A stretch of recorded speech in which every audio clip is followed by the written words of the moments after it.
PV അൻവറിനെതിരെ vigilance അന്വേഷണത്തിന് ആഭ്യന്തര വകുപ്പ് അനുമതി നൽകി. ആലുവയിൽ പാട്ടത്തിനെടുത്ത 11 ഏക്കർ ഭൂമി പോക്കുവരവ് നടത്തി കൈവശപ്പെടുത്തിയെന്ന പരാതിയിലാണ് അന്വേഷണം. കൊല്ലം സ്വദേശി മുരുകേഷ് നരേന്ദ്രനാണ് പരാതി നൽകിയത്. ത്വരിത അന്വേഷണം നടത്തി വിജിലൻസ് നൽകിയ റിപ്പോർട്ടിനെ തുടർന്നാണ് വിശദമായ അന്വേഷണത്തിന് ആഭ്യന്തര വകുപ്പ് അഡീഷണൽ സെക്രട്ടറി ഉത്തരവിട്ടത്. കോടിക്കണക്കിന് രൂപ വില വരുന്നതാണ് ഈ ഭൂമി. ഇവിടെ കെട്ടിടം നിർമ്മിച്ചത് അനധികൃതമാണെന്നും പൊളിച്ചു കളയണമെന്നും ആവശ്യപ്പെട്ടുള്ള ഹർജി ഹൈക്കോടതിയുടെ പരിഗണനയിലാണ്. എല്ലാ അന്വേഷണങ്ങളും നടക്കട്ടെ എന്ന് PV അൻവർ പറഞ്ഞു.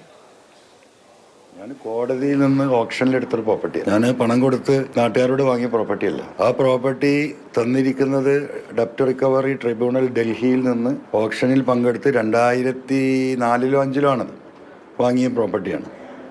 അതിൻ്റെ ആ കോടതി എന്ത് അവകാശമാണ് തന്നത്, ആ അവകാശം തന്നെയാണ് ഇപ്പോഴും നിലനിൽക്കുന്നത്. അപ്പോൾ അതിൻ്റെ ഡോക്യുമെൻ്റ് അടക്കം അത് വിശദീകരിക്കേണ്ട വിഷയമാണ്. അന്വേഷണം നടക്കട്ടെ.